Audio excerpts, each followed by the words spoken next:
Hi, I'm Dr. Pompa, and I'm here with Sarika Cernahouse. And you know, Sarika, I saw a lecture that you did. It was a fantastic lecture. I came up right after and told you I loved it. Thanks. And I want them to hear this lecture because you brought so much information to light, I thought, and so much useful information and topics that I know a lot about and really play into a lot of the treatments that I do for obviously GI problems, autoimmune conditions, skin conditions, and so many more. And it really addressed a lot of epidemics. So I have to start off with this question. You know, you talked a lot about going back to traditional foods, you know, in really even food preparation, in really a lost art, and something that we need today. Talk about that, because this really starts off, I think, this subject that I feel every practitioner, every person watching this, they need this information. They really do. Yeah, especially today, and you'll find out why. So, you know, talk about this lost art and what it is. Well, you know, it's a number of things, and that's what I touched on in my discussion. Is that, you know, it's making bone broths, it's culturing foods, it's soaking, it's sprouting. And really, at the root note of all of that is we're pre-digesting the foods. That's something that we've gotten so far away from with modern food production. And so we're eating foods in forms that are really difficult for us to digest, even if they come in an organic state. If we're not taking these steps that our ancestors took to pre-digest these foods, then it is putting undue stress on our digestive systems.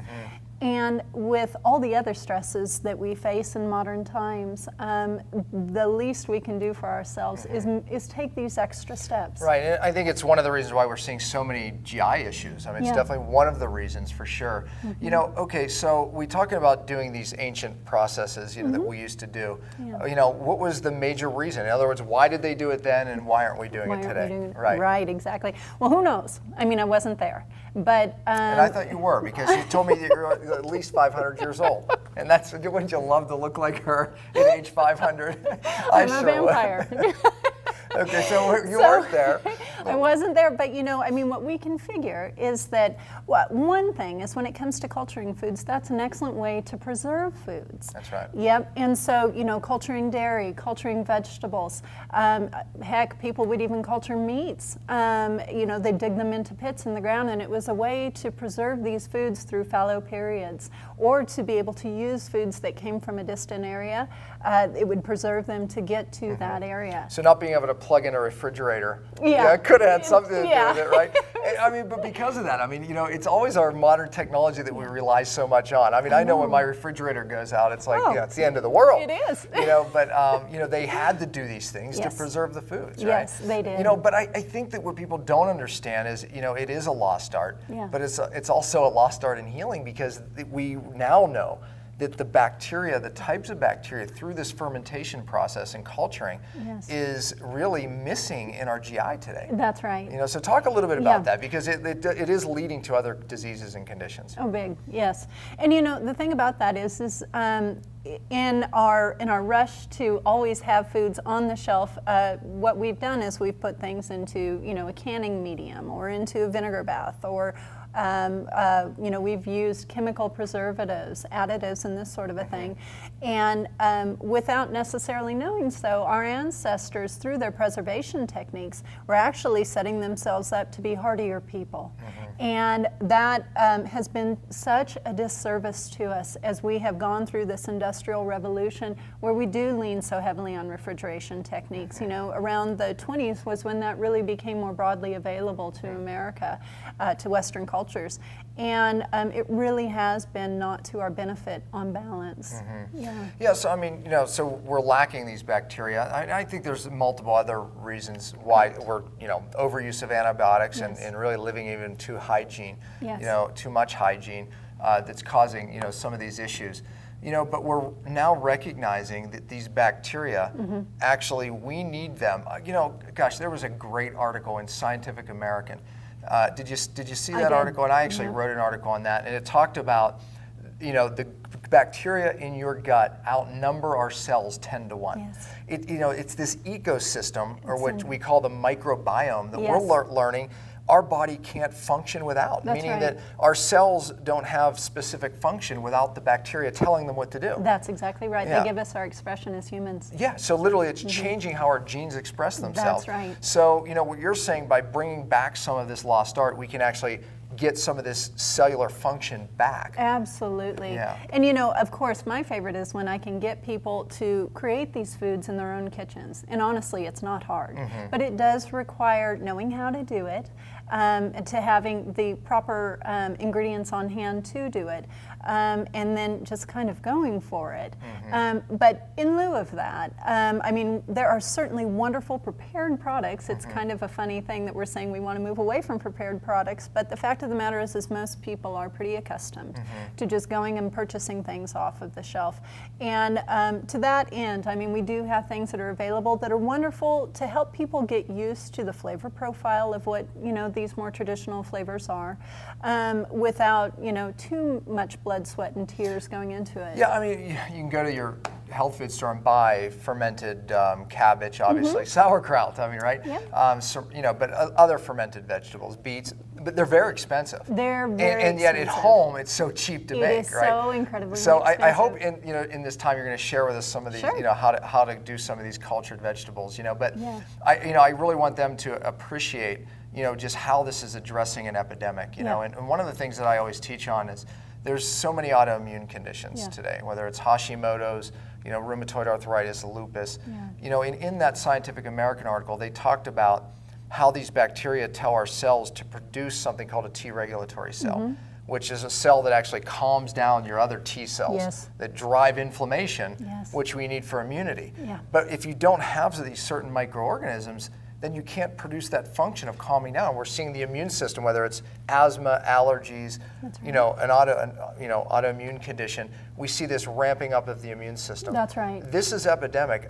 Some of it has to do with just this lost art. There's no doubt about it. Absolutely. And when I have someone who's come to see me in my practice, what I will do is so encourage them to make these foundational changes I do to the their same diet. thing with my patients, yeah. Systemic's line is so incredible of what it offers us. It can usually do most of it on its own. That was my next question, yeah. But it's so much better if we can also get somebody to make those changes in their diet. And so if a person is coming in and it appears they have leaky gut syndrome or possibly some kind of candida overgrowth, I think that it is absolutely paramount for that patient to then be sure to begin incorporating immediately these cultured foods, and not cultured foods that have been put into a vinegar bath, but we're talking about truly cultured foods that are lacto-fermented in the old traditional way, where they have been fermented at a room temperature so that the healthy bacteria are in there and thriving. When it comes to something like that, we don't even have names for all the bacteria that are in a spoonful of sauerkraut. Yeah. One of the things, and we see a lot of really bad gut cases. Yes. I see them from all over the world. Yeah. And it takes trillions of these bacteria that we're speaking of to fix a gut like that. Yeah. You're getting billions in the most expensive probiotic that you're buying in the store. That's right. It's billions. So literally, you'd have to drink the whole bottle to get some of the numbers that we're talking through this natural fermentation process, right? That's right. There's trillions per serving. Am I correct on That is exactly right. And the thing that's important with that, we tend to go through sauerkraut very quickly in our house, but just like with yogurt, these are living little bacteria that are in there. So you don't want too much oxygenation happening at the sauerkraut level. And so if a person were to... Not the cellular level, but the sauerkraut the level. sauerkraut level.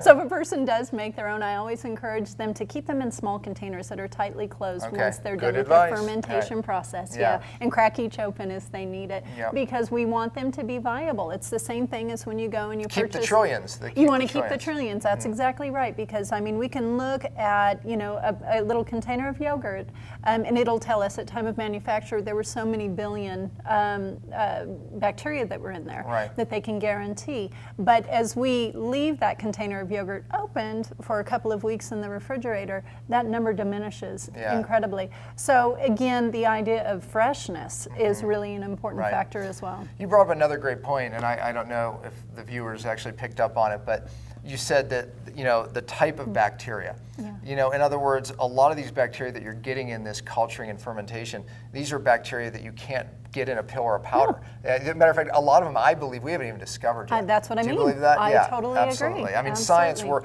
we're now finding that this, certain bacteria are actually controlling certain hormones, one of which is called ghrelin. It's a hormone that tells us to be hungry or not be hungry. That's right. So it controls appetite, and we're realizing that individuals that don't have enough of this one bacteria, they start to gain weight and they can't lose weight. So they end up in a weight loss resistance standpoint from the lack of a certain bacteria. Exactly. Yeah, I mean, so that this relationship is so complicated. It is. And again, I mean, and not that we're against probiotics because they can help, but adding this, to your diet it really is an amazing tool. Now, I have to ask this: what systemic formulas do you use in and around this? Because when you're helping someone with some of these GI cases. Sure, absolutely. Of course, I'd start with the ABC, which is a probiotic. It's a probiotic, and that is one that everybody would get in that kind of situation. It's foundational, and it's going to help to cover the basis. Right. So that is definitely something I would include. I would also, to make sure that at the upper level of digestion, that they are taking care of what they're putting into their mouths. So I would incorporate either the D or the DS, just to make sure that enzymatically and then with the hydrochloride that they are breaking down the proteins and the minerals that are in there. Great advice. Yep. That's very important. If there is a sluggishness to the bowel, for sure the C colon, and then coupled with the FBR. So what you're saying for our viewing audience is if you can't go, C colon. That's right.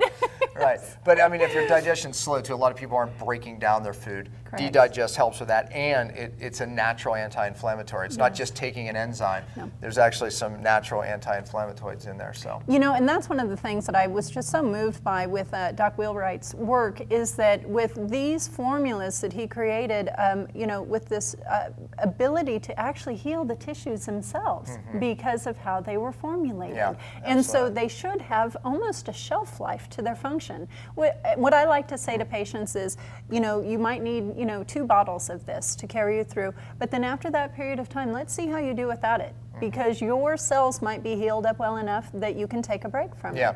And then to reincorporate it later down the line again, just to give that DNA blueprint back to the, the triad of the digestive function. Absolutely. Yeah, it's a great formula. Both of them. It is. In another formula that I use, we've been talking, and this kind of launches us into a whole other subject. There's a product right now, probably the hottest topic in nutrition right now, at least in the general public's eyes, is gluten, right? I knew you were gonna say that. when I lecture out there now, it's like, show of hands, how many people know gluten? 100% of the hands go up, right? I mean, even just 2 years ago, maybe half, right? 5 years ago, you got 2 people. Right. So this, is really has taken off, I mean, so why, so many people are gluten sensitive, and I've done a lot of videos on this myself, but why the epidemic? And let's talk about some of the things we do to help it. Oh, sure, absolutely. I think that it's multifactorial for sure, but at the base of it all is the fact that we are eating so much more wheat product than, it's incredible. Yeah, it's I mean, unbelievable. it would be it's damaging. in everything. I mean, every everything. sauce, That's I right. mean, everything. Things that people would have no idea. My son, who is very gluten sensitive, and I think yours is too, right? Yes. And by the way, this is more of, our generation, is not as gluten sensitive. It's the younger It's the folks. children. And there's a reason for that. If you remind me, I can tell you. But he ate some refried beans. Refried beans. I mean, who would think, right? Right. The next day, all his joints start, not the next day, later that day, his joints started aching. Immediately his mood changes. Yes. Gluten is one of those proteins. It's a denatured protein that can leak across your gut, drive inflammation, but it binds to opiate receptors in the brain. And it's one of the few foods that when you actually get rid of it, it causes side effects of it, like literally withdrawal symptoms. Yeah, that's right. I mean, not many foods do that because it binds to these opiate receptors. Well, and you can see that. I mean, and what do we call comfort foods in America? We would say donuts. We would say pancakes. All the wheats. All the wheats, Yeah, exactly. right. The cookies, and I mean, we're all getting high from it. It is. Yeah. It's true. I like that. She wasn't afraid to backed off that. She's right. We're getting high from wheat. Yeah. Yeah, I mean, it is true. And the thing that I think is unique, it's like kind of like meat and dairy. Yeah. In other words, why does it cause so much disease? Well, is it the meat and dairy? No, because for thousands of years people ate meat and dairy. So it's what man has done to it. That's right. Right around the 60s and 70s, a really brilliant guy named Norman Borlaug, actually, he won a Nobel Prize for this. He actually fed a huge portion of the planet, and he was responsible for literally probably making the greatest impact on world hunger than anybody. But he caused a new problem. He caused world obesity. He caused global obesity dealing with global hunger. And he didn't do it intentionally. He actually developed a dwarf wheat. Oh, yes. Yes, right. now you're catching on. Now I know where you are. The dwarf wheat, in the 60s and 70s, they hybridized, crossbred, and they developed this new wheat that puts out 10 times the yield. That's why he won a Nobel Prize, because puts out more wheat, fed more people. It's more resistant to drought and wind because it was shorter. It's easier to get off the hull. So it really made a lot of sense. But the problem is we've now developed in that process 14 different glutens that never existed before. The original wheat was called einkorn, and then it was emmer, which is like the biblical wheat. They contained like 14 and 28 chromosomes. Today, we don't even know how many. Then there's all these new proteins. The irony is that when people are gluten sensitive, they can eat these ancient wheats, and there's gluten in them, and they're okay. So it's what man has done to these proteins. That's right. So it's an interesting history, and we also in that process created a grain that is a super sugar. And I love to tell this fact. 2 pieces of whole wheat bread raise glucose the same as drinking a 12-ounce soda. That's right. People don't realize that. It's the Pepsi government, yes, you say, I have a slide on. I mean, our government is telling people to eat more whole wheat. It's like, and yet we're driving up glucose more, which is driving more inflammation and all these things. That's exactly right. Yeah, I mean, and by the way, whole wheat bread, it's about the same glucose rise as white bread. I mean, there's some other benefits, some more fiber. Maybe a little bit of minerals. Yeah, exactly. A little bit of minerals more, but ultimately it's driving up glucose. Well, that's right. And that's the thing with the bread, without doing the soaking, even if it is a whole wheat bread, to be honest, from this mineral standpoint, when those grains have not been soaked, then you are not breaking down the phytic acid, which binds minerals. And phytic acid is another, it's as nasty as gluten without the psychological part, but it's a nasty toxin. It is. Yeah. It is. And tannins, lectins. Lectins, these are other anti-nutrients. Anti-nutrients that are in these grains, and they're also in beans, they're nuts and seeds. And by the way, if you're out there, you're thinking, well, why doesn't everybody get affected? See, if your gut is leaking, these glutens, lectins, phytates, these anti-nutrients we're talking about, they leak across, they drive inflammation. So one of the things I talk about is why getting rid of all grains is really important. On my cellular healing diet, I do that just because I want to, until I reduce inflammation, then we add ancient sprouted grains back in. And so tell them the benefits of sprouting. We talked about fermentation, but let's talk a little bit about sprouting. Right. Well, I always like to start with at least just soaking.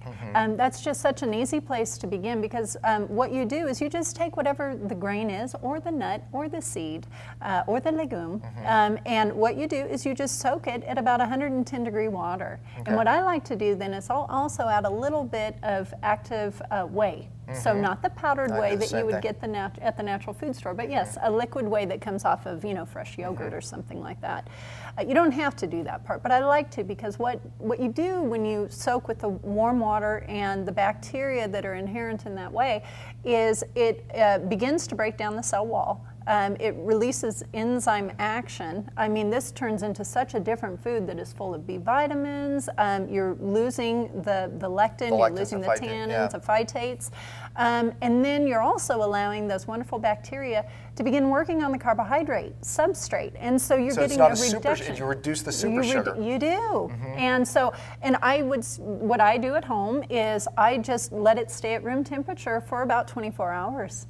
Yeah, she's a wealth of knowledge, I told you. And she's right, because in this breeding, when Borlaug actually, bread, this it's dwarf wheat, what happened is there's two sugars in grain, amylose and amylopectin A, and the amylopectin A really drives glucose. So we increase the amount of amylopectin A. When you're soaking things, you actually decrease the amylopectin A, which actually makes it, number one, less sugar driving. Yes. It doesn't make it as much of a super sugar, and it makes it more able to digest. That's right. So more nutrients, Yes. better digestion, less of a super sugar. That's right. All kinds of reasons to soak it. So many, and it does not take How much long longer. do you do it? Yeah, how long do you soak? It's 24 hours, and so in that period of time, like I say, I'll leave it at room temperature. I live in the desert, and so that can be rather warm.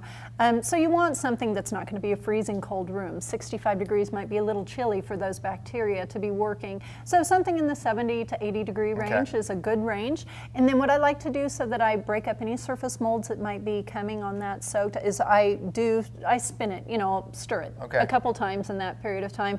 And it goes into my microwave. That's the only use that my microwave gets. That's smart. Don't use your microwaves other than as an incubation chamber. Yeah, I like that. Because it keeps the dust out. What about, could you put it in the oven? I mean, the oven has is it too hot in the oven? Nope. I mean, not on. We're talking about not just on. pilot light temperature. Right, exactly. Okay. That's perfect. All right. Yeah, that's another great place to do it. Yeah, I mean, hopefully you're learning this. This is some things that they can add in. Well, I never even finished the point so that I wanted to make about gluten originally. I use a product from Systemic Formulas called Z-Gluten. Yes. And Z-Gluten is an amazing product because not only if you eat gluten, whether by mistake or purposely, which some of you do, I know, you take this and it breaks down the gluten and a lot of other proteins too, not just gluten. That's exactly right. I have a lot of people that I know who are, they're staying away from all the gluten products, but they're still eating these grain products. They'll go out to a restaurant and they'll have rice or something. Or, even if they're fixing quinoa or something at home that they haven't soaked. What I will recommend is they take the Z-Gluten because it has a phytase in it, and humans we don't create phytase. We're not like a cow. And so we need that phytase if we're not soaking our grains. So it really is a get out of jail free card if you're out to eat. It can help. If your digestion's compromised at all, you eat grain and it's just going to drive inflammation, even if it's not a gluten grain. I always say it's not just about gluten. That's right. But taking the Z-Gluten, it works. I mean, it gets, really breaks down this phytase and helps with a lot of those other nutrients. So. And I know one of the things that we've spoken about at Systemic is even using Z-Gluten when a person is off of grains, taking it away from foods, to go in and clean up any remnants of gluten that might be in the gut. I do it for 2 or 3 months. I use 3 a day on an empty stomach. That's great. And because these tight junctions that line the gut, a lot of these proteins are in there driving inflammation, and you can use these enzymes on an empty stomach to break them down. Yeah, so I mean that is huge.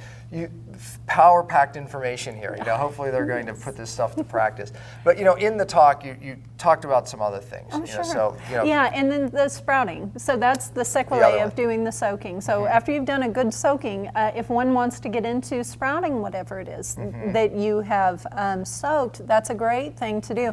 Because what you're going to be doing with that is you're going to be further activating this enzyme activity. You're going to further be pre-digesting the carbohydrates that are in whatever it is that you've soaked, because what they're going to do is they're going to become the new fuel source for generating an entire new plant. And this is something that Doc Wheelwright taught on was as it relates to beans. And how he was big on that with his Pro Vita diet. Oh, it's huge. The sprouting, and we eat them when we come to the seminars. Oh, we're so fortunate. They feed us like kings here. There you go. Yeah, it's wonderful. And what you do in this instance, the way that Doc would do it is he would have people do their beans in the soaking manner, and then he would, just as they're starting to show a little tail of a sprout, then you would have water that's already boiling, that has its flavor profile the way you want it. So maybe you've got the veggies and whatnot already cooked in there and it's seasoned the way you like it.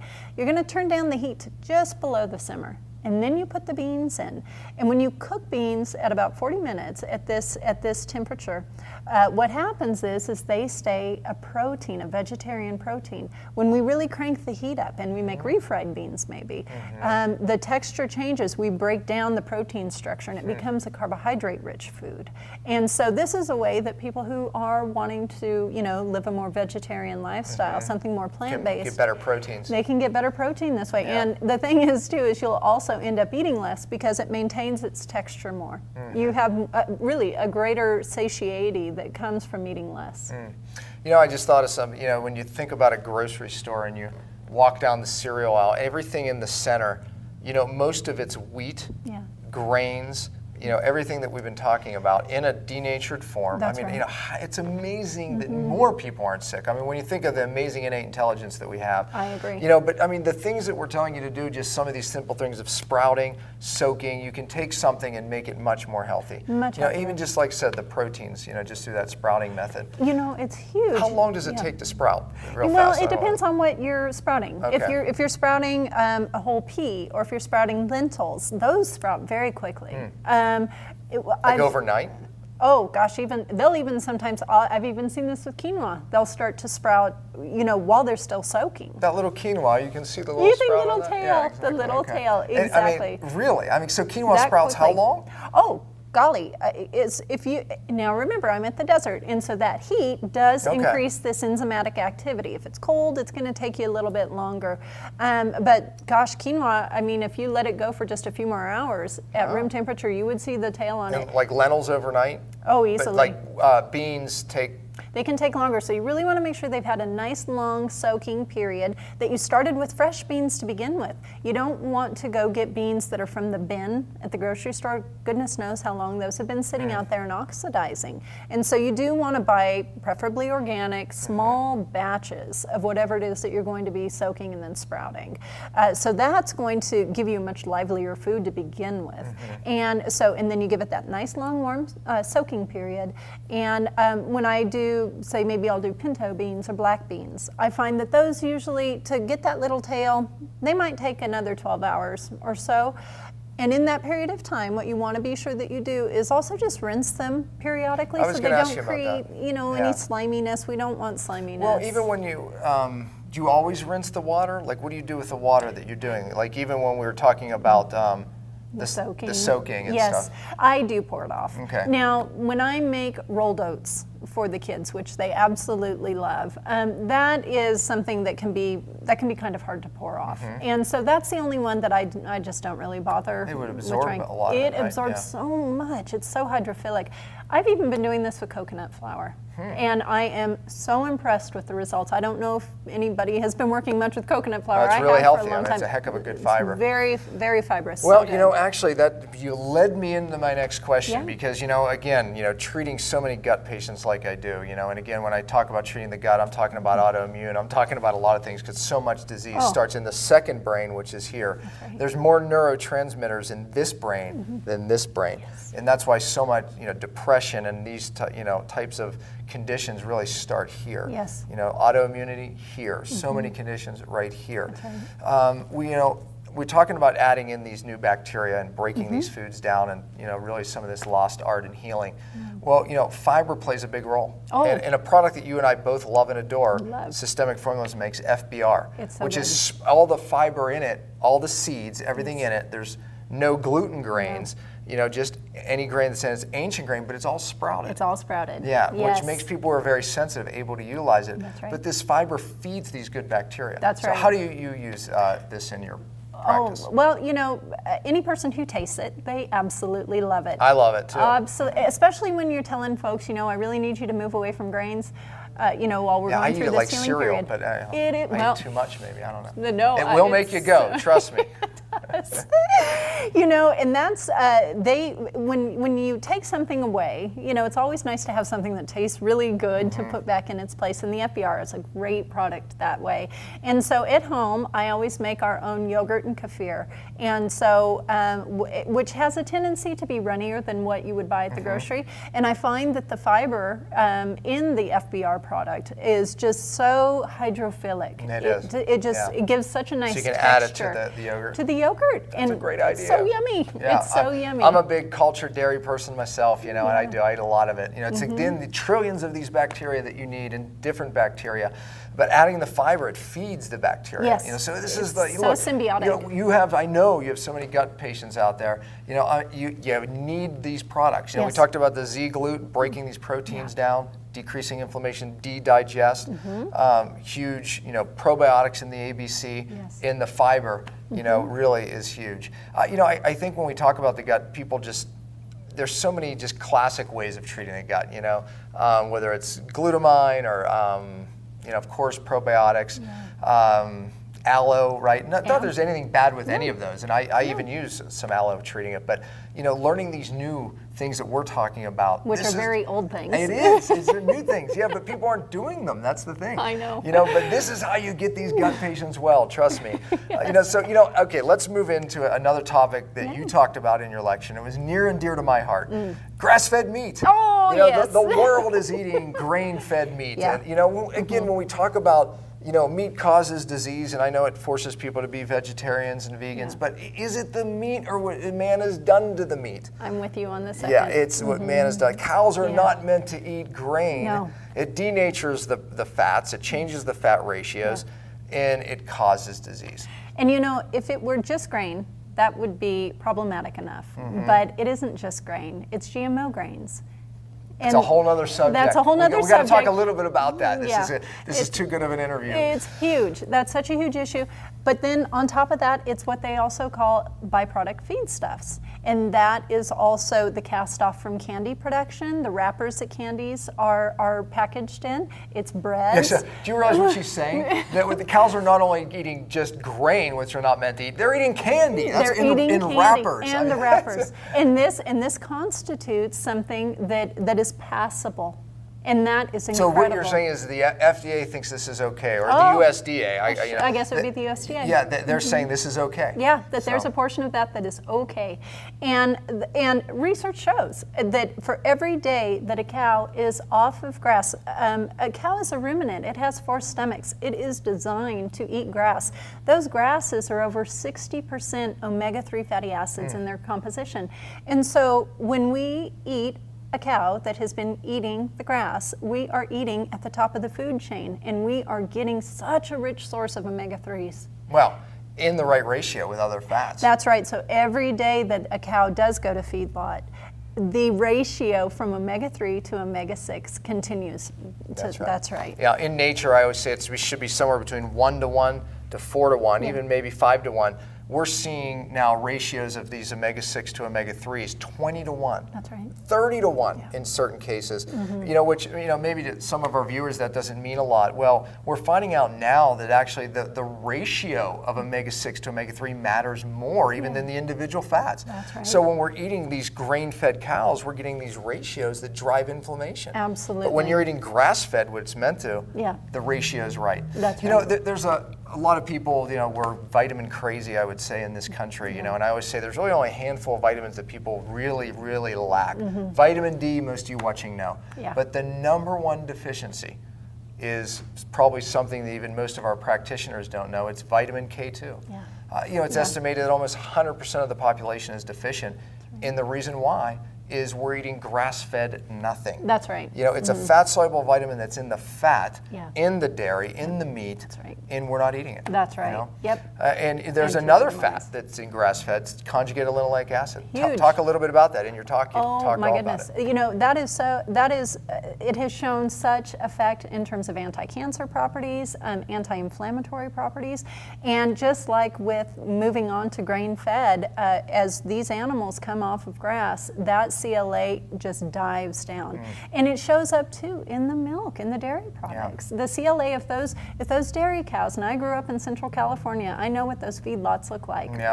It is pretty disgusting. It's pretty awful. And what is created from that is something that is omega-6 dominant, very deficient in the conjugated linoleic acids. It's low in vitamin D because these cows they're just like us. They are what we eat. They are what they eat.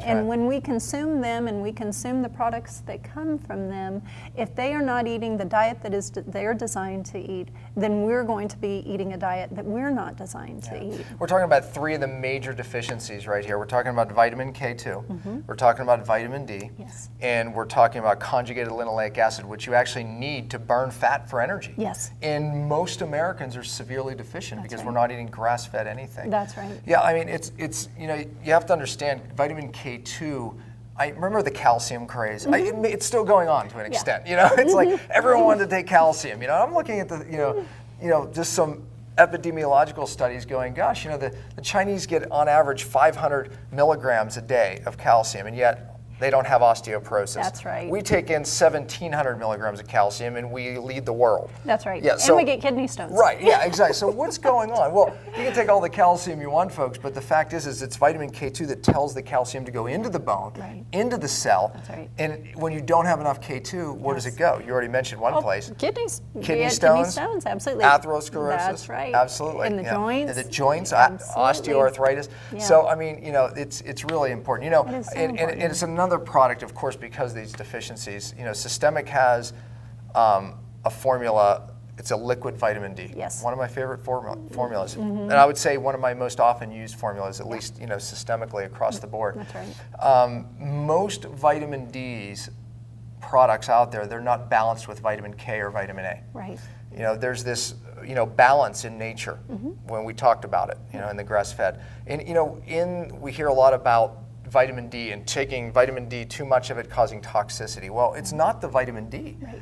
It's actually the fact that when you're lacking or you're taking too much vitamin D, it competes for the same receptors as vitamin K and vitamin A, and that's the problem. It's a functional deficiency. That's right. Binding to the same receptor. So this product, their liquid vitamin D, contains the A, the K2, and the D in a balance. That's right. So it's a new healing triad. It really is. But it really helps with this massive deficiency. And again, the magic in it is the balance of the product. So. That's exactly right, and that's what I tell my patients too. Is this is just such a different product because it has things in the perfect triangulation that is needed for you to actually get the D into the cell. Right.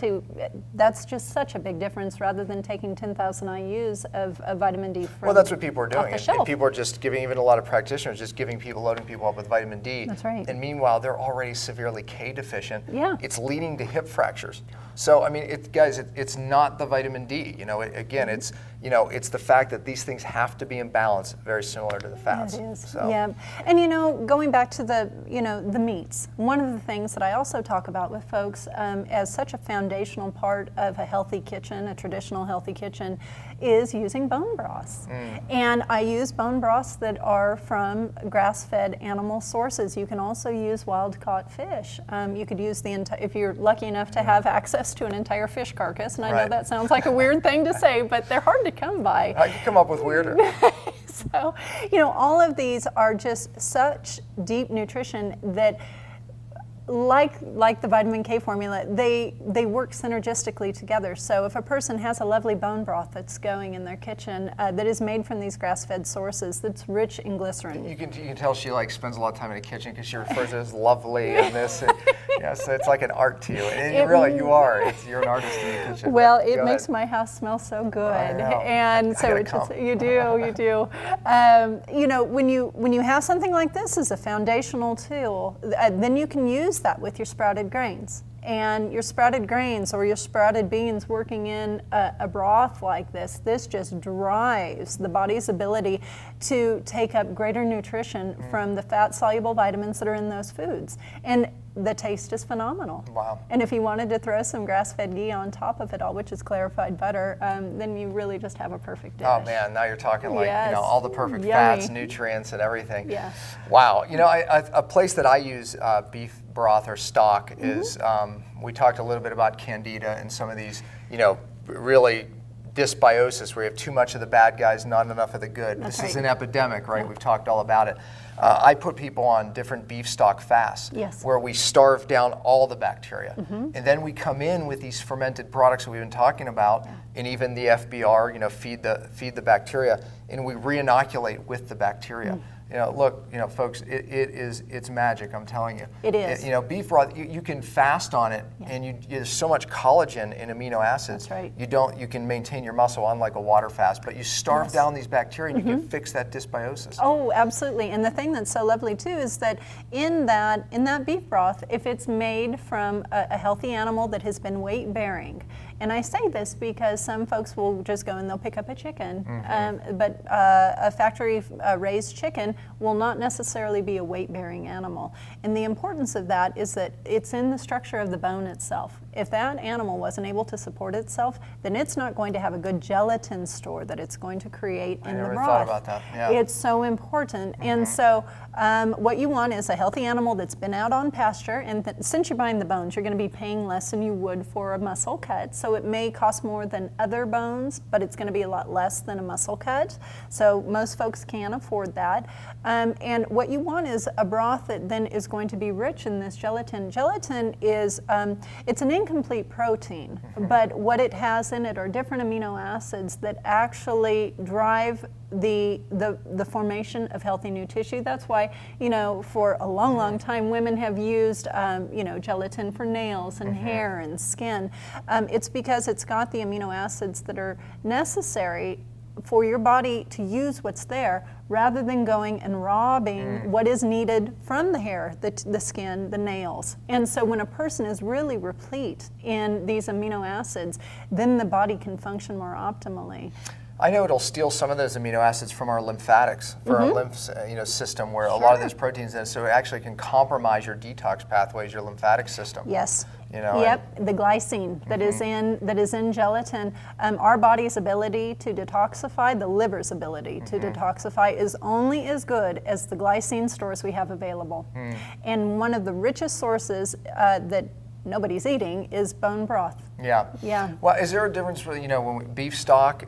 Is there different benefits to beef stock versus chicken stock and fish stock? Right. Now we've named 3 different types of stock. Sure. And to be honest, at home, my favorite is making a grass-fed lamb stock. That's my favorite. I love that. Yeah. Yes, I use lamb shanks. It's wonderful.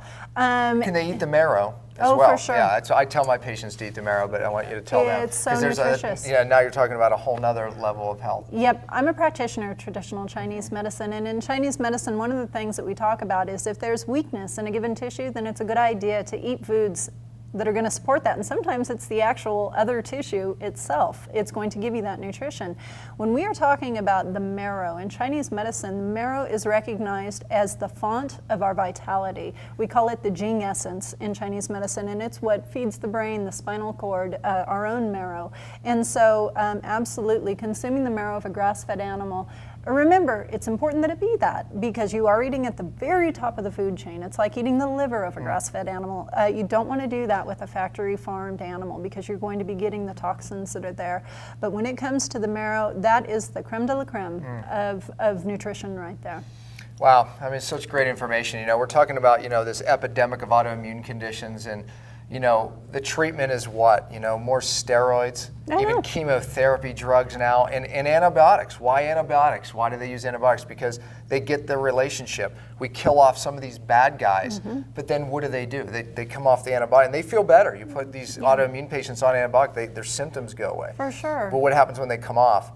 Things come back because now they have more of a dysbiosis. Right. You can use these beef broths, starve down these bacteria, come in there with these good bacteria, which are going to tell the cell to downregulate inflammation naturally. Yes. You guys getting the point? Yeah. This is really important. It is okay, so we important. talked about bone.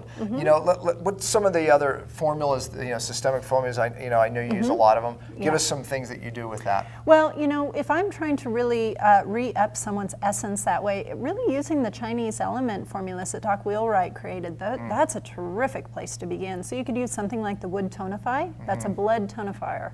You could also use BLDB, which is a blood builder.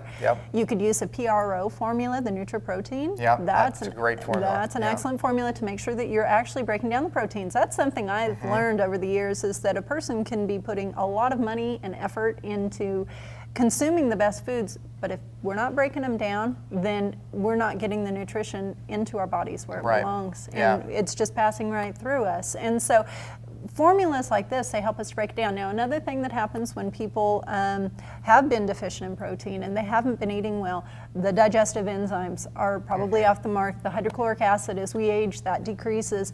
And so again, for this instance, I would for sure be putting somebody on either the D or the DS or the DB12. Yeah, the DB12, absolutely, which you're getting the B12 plus the enzymes. Yes. Which is a great formula. It's so important.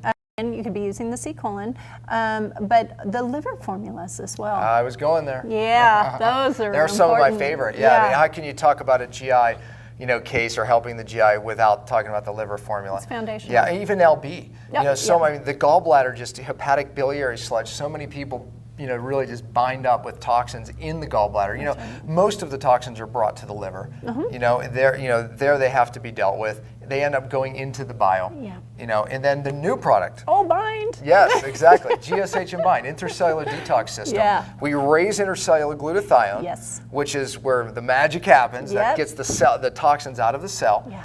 And then where does it go? Most of it goes to the liver, binds to bile. Yeah. But the problem is in your lower intestine, your body's designed to reabsorb the bile. So right. what does it bring with it? Oh, it brings the toxins. The toxins, auto intoxication. Yeah. The bind portion of the product grabs it and pulls it out. Pulls it out. So treating the gut, you have to treat the cell as well. So, You do. Well, from your talk, and we're wrapping up. We just have a few more minutes left. What else from that talk that stands out that they have to absolutely know? Oh my gosh.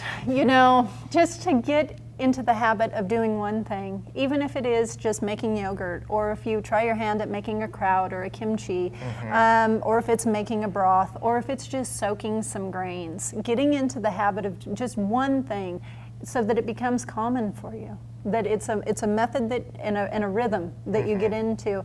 And then once you're comfortable with that, then move on to the next thing. Any one of the things that we talked about will make a profound change in the health. There's no doubt about it. And if you or your patients are severely challenged, take away grains completely. And then I bring them back, what I call my intermediate diet. I bring them back to these ancient grains, soaked, fermented, cultured, everything that we've been talking about. That's right. But you may have to take them away completely. But she's right, if you just simply start practicing these with you and your kids, your life's going to change. There's no doubt. And these formulas, they're going to change your life too. Wonderful. Well, I hope you got a lot out of it. I did again. I told you I loved the lecture, so now you got to hear it. You see why now, right? I'm sure we could do a whole other piece on this, but thank you so much. You're so welcome. Absolutely. It's my pleasure. Thank you.